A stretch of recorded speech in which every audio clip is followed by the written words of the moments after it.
ब्रह्मानंदम।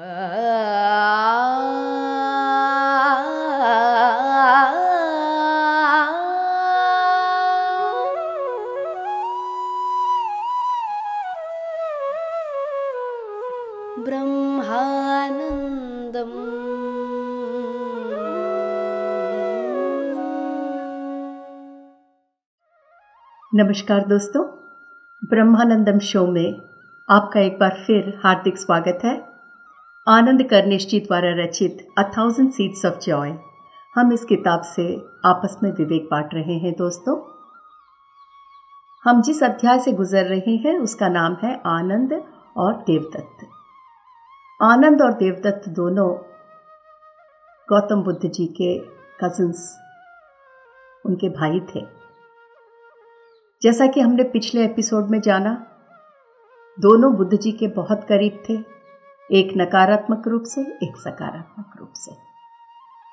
तो यहाँ पर आनंद कर्णेश जी माँ से इन दोनों के बारे में स्पष्टीकरण चाहते हुए एक और प्रश्न पूछते हैं। आनंद कर्णेश जी माँ से ये पूछ रहे हैं कि आनंद जी बुद्ध जी के जीवन काल में सोतपन्ना के रूप में रहे।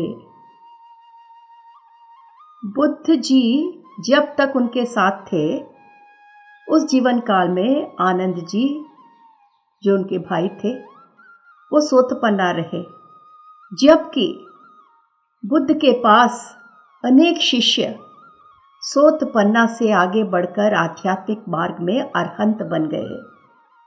तो यहाँ पर आनंद कर्णेश जी का तात्पर्य ये है कि अगर आनंद जी बुद्ध जी के इतने करीब थे, उनका इतना देखभाल करते थे और बुद्ध जी ने अपने सारा काम आनंद जी को सौंप दिया था, तो फिर इन सब के बावजूद भी आनंद क्यों सोतपन्ना ही रह गए? बाकी शिष्यों की तरह अरहंत क्यों नहीं बन पाए? दोस्तों, एक बार मैं फिर याद दिला दूं, सोतपन्ना, अरहंत, ये सब आध्यात्मिक स्थिति है जो बौद्ध लिटरेचर में इन नामों से स्पष्टीकरण किया गया है। यहाँ पर माँ आनंद कर्णेश जी को ये जवाब देती है कि उन लोगों के बारे में एक बार सोचो जो अपनी सारी जिंदगी सेवा में गुजार देते हैं पर अंत तक एनलाइटन नहीं होते। उदाहरण के लिए मदर टेरेसा। माँ कहती है कि मदर टेरेसा जब अपने मृत्यु क्षणों के करीब आई, लगभग 1 महीने पहले उन्हें आत्म साक्षात्कार हुआ। जिंदगी भर मदर टेरेसा ने काफी सेवा की, पर उनका जो अवेकनिंग था, उनके मृत्यु के 1 महीने पहले ही वो प्राप्त कर सकी। माँ कहती है कि जो आनंद जी की कहानी है, वो मदर टेरेसा से कुछ अलग नहीं है। आनंद जी को बुद्ध के बाकी शिष्यों के साथ तुलना नहीं की कर सकते, क्योंकि आनंद जी बुद्ध जी के आज्ञा पालन करते हुए, संघ की सेवा करते हुए इतने व्यस्त थे कि उन्हें अकेले में बैठकर अधिक समय तक अपने साथ समय बिताने के लिए समय प्राप्त नहीं होता था। ऐसा समय जिसे हम एकांत कहते हैं, जहां हम सब कुछ भूलकर अपने मन को खाली कर सके। तो यहाँ पर माँ कहती है कि एक तरह से देखा जाए तो वो बुद्ध जी से अटैच हो गए थे, इतने अटैच हो गए थे कि बुद्ध जी के द्वारा जो संघास एस्टैब्लिश हुए थे, उनकी सेवा में वो तत्पर हो गए। ये जानकर आनंद कर्णेश जी माँ से ये पूछ रहे हैं, तो माँ, क्या आप ये कहते हो कि बुद्ध जी की सेवा भी एक अटैचमेंट है? माँ कहती है, हाँ, पर हमें उसे जज नहीं करना चाहिए, क्योंकि बुद्ध भगवान जैसे एसेंडेड बीइंग, दिव्यात्मा, उनके साथ रहना भी एक सौभाग्य है और ये एक डिवाइन टाइमिंग है, डिवाइन बीइंग के साथ रहना और उन्हें छोड़कर आगे बढ़ना, ये सब दिव्य टाइमिंग है। तो हम आनंद जी को इस बेसिस पर जज नहीं कर सकते। माँ कहती है कि अगर आप पहुंचे हुए गुरु के साथ हो या दिव्य आत्माओं के गुरु दर्शन में हो और अगर उनका साथ समय से पहले छोड़ दिया, तो जो अहम है वो उन दिव्य आत्मा के बदले किसी और को पकड़ लेती है, क्योंकि उस समय उस आत्मा का जो तत्व है वो है अटैचमेंट। अगर आनंद जी बुद्ध भगवान से अटैच न होते तो उनका अहम बुद्ध भगवान के बदले किसी और से अटैच हो जाता, जो उनके लिए शायद सही नहीं होता। तो माँ कहती है इसीलिए दिव्य आत्माओं के मार्गदर्शन में सेवा करना, जैसे कि बुद्ध, क्राइस्ट, ये सारे दिव्य आत्मा थे, इनके साथ मिलकर सेवा करने का जो मौका आनंद को मिला, जानते हुए भी कि वो बुद्ध भगवान से जुड़ा हुआ था, ये ही आनंद जी के लिए सबसे सरल मार्ग था, क्योंकि आगे आगे उन्हें इस अटैचमेंट से भी बाहर आना, सहज रूप से बाहर आना निश्चित था। माँ कहती है कि आनंद जी ने बुद्ध भगवान के साथ रहकर उनके मार्गदर्शन में बहुत सेवा की, पर अपने अहम से वो अटैच नहीं थे, क्योंकि वो दिव्यात्मा के साथ रहकर उस दिव्यात्मा के मार्गदर्शन में सेवा कर रहे थे। तो उस दिव्यात्मा की जो इच्छा है वही उनकी इच्छा बन जाती है, और इसे ही सही मायने में समर्पण कहते हैं। माँ कहती है कि दोनों, आनंद जी और मदर टेरेसा, अपने जीवन काल में सोतपन्ना रहे।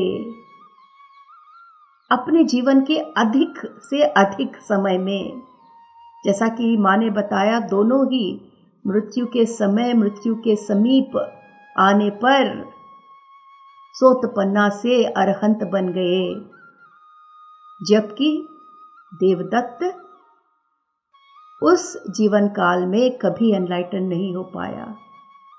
दोनों, आनंद और मदर टेरेसा, अपने जीवन काल में उच्चतम कोटि का एनलाइटनमेंट उन्होंने पाया, क्योंकि उन्होंने अपने सारे अटैचमेंट्स छोड़कर सेवा तत्पर में अपने आप को समर्पण कर दिया। माँ कहती है सबकी अपनी अपनी एक टाइमिंग होती है कि कब किसे आत्म साक्षात्कार प्राप्त होगा, कब कौन सोतपन्ना रहेगा और कब कौन अरहंत बनेगा। माँ कहती है कि उदाहरण के लिए मेरे ही जीवन काल में देखो, जब मैं यशोधरा के रूप में थी, मैंने अपने सारे अटैचमेंट्स जो मेरे गौतम बुद्ध के साथ थे, मैं उन अटैचमेंट्स को छोड़ पाई और मैंने अपने अहम को समर्पण कर दिया। कब? बुद्ध भगवान के जंगलों से पैलेस में वापस आने के पहले ही, बुद्ध भगवान के एनलाइटनमेंट होने के पहले ही, मैंने अपने यशोधरा के जन्म में सारे अटैचमेंट से अपने आप को मुक्त करके समर्पण का मार्ग चुन लिया। और उसके कई वर्षों बाद बुद्ध भगवान एनलाइटन होकर वापस राजमहल में आए। तो यहाँ माँ का कहने का तात्पर्य ये है कि सबके अपनी अपनी टाइमिंग होती है। हर एक चीज जो हमारे जिंदगी में होता है उसकी एक टाइमिंग होती है। हम जज नहीं कर सकते किसी को कि ऐसा क्यों हुआ, इतने पहुंचे हुए लोग सोतपन्ना के रूप में रह गए, अरहंत क्यों नहीं बन पाए। तो माँ अपने उदाहरण से हमें ये समझाने की यहाँ पर कोशिश कर रही है। दोस्तों, यहाँ पर आनंद और देवदत्त का अध्याय समाप्त होता है। हम अगले अध्याय में आगे बढ़ रहे हैं। इस अध्याय का नाम है बाह्य और अंतर के परे। इस अध्याय का नाम बहुत ही गूढ़ार्थ के रूप में है। जो भी कुछ अंदर है उसके परे, और जो अंदर नहीं है उसके भी परे। तो आइए दोस्तों, इस अध्याय में माँ हमें क्या दिव्य ज्ञान सिखाती है, हम सुनते हैं। इस अध्याय का प्रारंभ आनंद कर्णेश जी के प्रश्न से हो रहा है।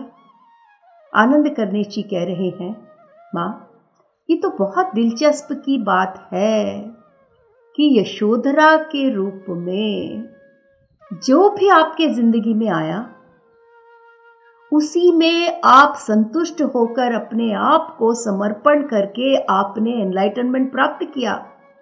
लेकिन सिद्धार्थ सब कुछ छोड़कर जंगलों में भटक भटक कर उन्हें एनलाइटनमेंट प्राप्त हुआ। तो यहां आनंद कर्णेश जी के प्रश्न का तात्पर्य ये है कि महलों में रहते हुए भी यशोधरा जी ने एक्सेप्टेंस और सरेंडर के माध्यम से कहीं बिना जाए आत्म साक्षात्कार प्राप्त किया, जबकि सिद्धार्थ जी सब कुछ छोड़कर मोह माया से परे जंगलों में कई वर्ष गुजारने के पश्चात उन्हें एनलाइटनमेंट प्राप्त हुआ।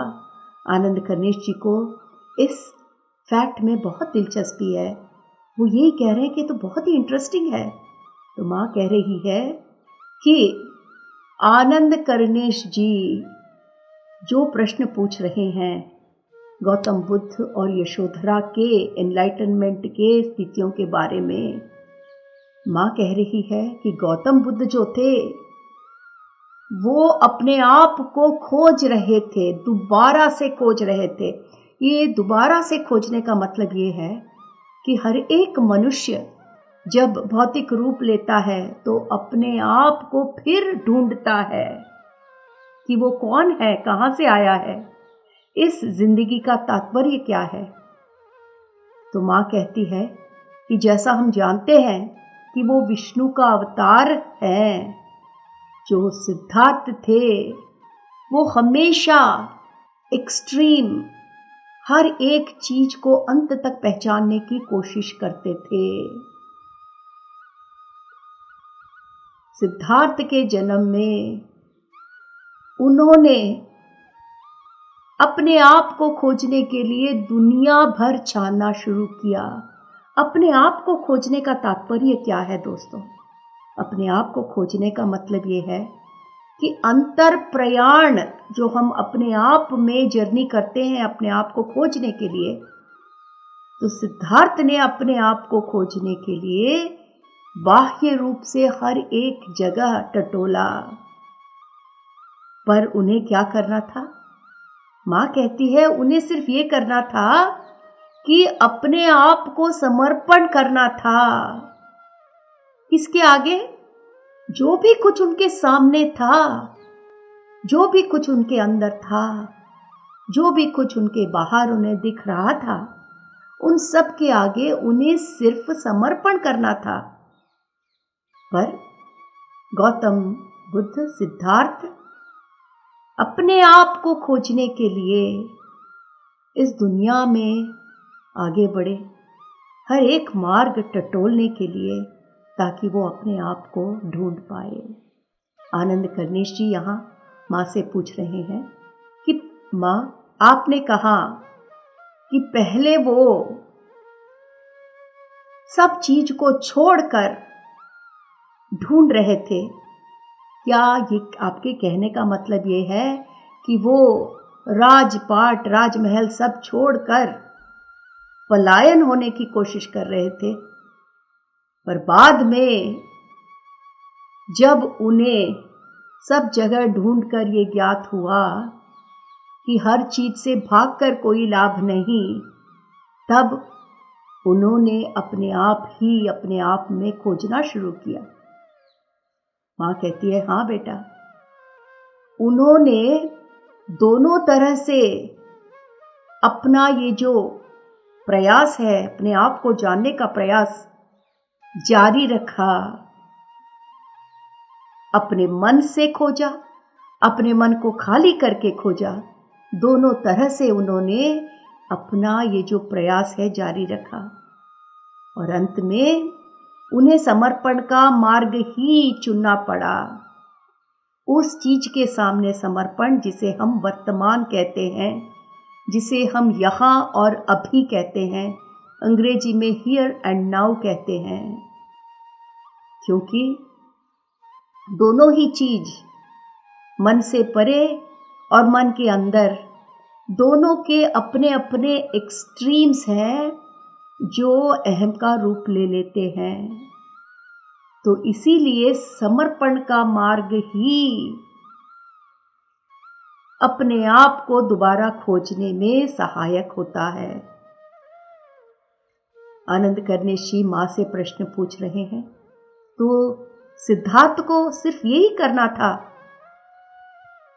कि वर्तमान में रहना था। जहां भी वो ढूंढने गए उन्हें ये पहचानना था कि जो भी वर्तमान में है वही है सच। मां कहती है, हाँ बेटा, यही उनके प्रश्न का जवाब था और है। तो आनंद कर्णेश जी अपने प्रश्न को आगे बढ़ाकर मां से पूछते हैं, तो अंत में क्या उन्होंने यही पाया जो मध्य मार्ग हमें बुद्ध जी ने बताया? क्या वो यही मार्ग था, वर्तमान में रहना? मां खुलकर हंसते हुए कहती है, हाँ बेटा। आनंद कर्णेश जी मां से पूछते हैं, मां, आपने कहा कि जो भगवान विष्णु हैं वो हमेशा अपने आप में समाये रहते थे। अपने आप में समाना या अपने अंदर रहना, क्या वही वर्तमान है? क्या वही हियर एंड नाउ, यहां और अभी है? मां कहती है, नहीं बेटा, वो अपने आप में एब्जॉर्ब रहते थे, रमे हुए रहते थे, समाये हुए रहते थे। अपने आप में ही वो दुनिया देखते थे। तो क्या वो ये स्थिति थी विष्णु भगवान की जब आपने उन्हें चूज किया? यहां पर आनंद कर्णेश जी महालक्ष्मी मां से पूछ रहे हैं कि सारे लोकों में जब आप अपने पति को खोज रहे थे तो आपने विष्णु भगवान को चुना। क्या वो यही समय था जब वो अपने आप में समाये हुए थे? मां कहती है, हाँ बेटा। तो आनंद कर्णेश जी यहां पर प्रश्नों की वर्षा मां पर प्रश्नों की वर्षा छोड़ रहे हैं। आनंद कर्णेश जी मां से अगला प्रश्न पूछते हैं, तो मां, क्या आप कह रहे हो कि सिद्धार्थ विष्णु जी जैसे अपने आप में भी समाये थे और विष्णु जी से अलग बाहर की दुनिया में भी ढूंढ रहे थे? क्या उनकी ये जो सर्च है, खोज है, वो दोनों तरफ जारी थी, अपने आप में और बाहर? मां कहती है, हाँ। आनंद कर्णेश जी और भी स्पष्टीकरण चाहते हैं मां से और पूछ रहे हैं कि मां, क्या आप ये कह रहे हो कि वो मध्य बिंदु जिसकी खोज में हम सब हैं, वो इस सारी बाहरी दुनिया से परे है और हमारी आंतरिक दुनिया से भी परे है? अगर सही मायनों में मैं पूछूं तो बाहर अपने आप को ढूंढना उतना ही माया है जितना अपने अंदर अपने आप को ढूंढना। क्या आप हमें इस विषय पर स्पष्टीकरण दे सकते हैं कि जितनी माया हमारे बाहरी खोज में है, क्या उतनी ही माया हमारे अंदर के खोज में? माँ हंसते हुए कहती है, बेटा सब कुछ माया ही है। अगर तुम एक इंद्रधनुष की तरफ देखो तो वो माया ही है। तुमने अपने प्रश्न का जवाब खुद ही दे दिया। अगर तुम एक बच्चे की तरफ देखो तो वो बच्चा कभी भी ये नहीं बताता, निर्णय करता कि अंदर क्या है और बाहर क्या है। वो कभी भी चीजों को अलग अलग नहीं करता। बच्चों का जिंदगी और मौत के बारे में कोई राय नहीं होती। बाहर और अंदर के बारे में कोई अंतर नहीं रहता। किसी के बारे में कोई जजमेंट, कोई लॉजिक नहीं रहता एक बच्चे के पास।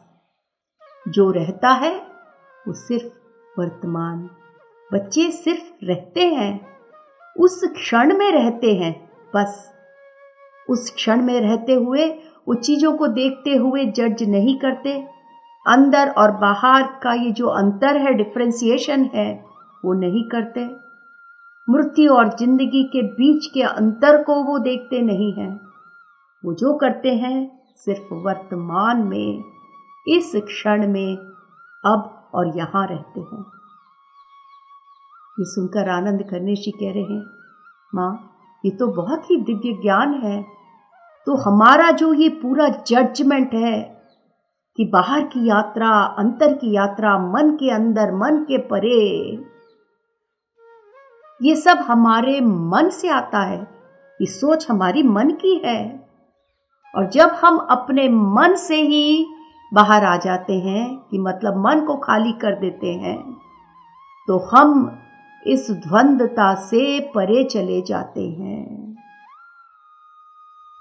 तो आनंद करनेश जी यहां पूछ रहे हैं कि जब भी हम अपने आप को खोजते हुए अंदर या बाहर के सफर में आगे बढ़ते हैं, तो क्या दोनों मिथ्या है? क्योंकि ये खोज हमारे मन की सोच है। और जब हम अपने मन को खाली करते हैं तो न अंदर है न बाहर है। हम हर प्रकार के द्वंद्वता, ड्युअलिटी से परे चले जाते हैं। माँ कहती है, तुमने एकदम ठीक समझा बेटा। आनंद करनेशी का यहाँ अगला प्रश्न है कि माँ जब हम अपना आध्यात्मिक सफर शुरू करते हैं तो हम अंदर ही जाते हैं ना। अंदर जाए बिना हमारा सफर कायम नहीं रह सकता। तो मां कहती है, आध्यात्मिक जो जर्नी है, स्पिरिचुअल जर्नी, वो तब शुरू होती है जब आप अपने से बाहर ढूंढना बंद करते हो। अपने से बाहर ढूंढने का मतलब बाहर की दुनिया में, भौतिक दुनिया में चीजों को ढूंढना, अपने आप को खोजना जब आप रोकते हो तो आपकी आध्यात्मिक जर्नी स्टार्ट होती है। तो आपको लगता है कि क्योंकि आपने बाहर की यात्रा को रोक दी है, शायद आप अंदर की तरफ जा रहे हो। ये सब मन का खेल है। मन को ड्युअलिटी से ही काम है। अगर आप बाहर नहीं हो तो अंदर हो, मन का यही सोचना है। तो जब कोई आध्यात्मिक गुरु आपसे कहता है कि अपने अंदर जाओ, उनका कहने का ये मतलब है कि बाहर खोजना बंद कर दो। हर एक आध्यात्मिक प्यासी जो प्यासा है, वो अपने सफर में, आध्यात्मिक सफर में एक ऐसे पॉइंट पर पहुंचता है कि बाहर की यात्रा, अंतर की यात्रा, ये दोनों चीजें द्वंद्वता का प्रतीक नजर आते हैं। क्योंकि जो सच है वो बाहर और अंदर सबसे परे है, और ये जो अंदर बाहर का खेल है वो हमारा मन ही उसको क्रिएट कर रहा है। तो दोस्तों, आज का एपिसोड हम यहां समाप्त करते हैं। अगले एपिसोड में हम इस विषय को और भी विस्तार से मां के दिव्य ज्ञान के सहायता से जानने का प्रयत्न करेंगे। धन्यवाद।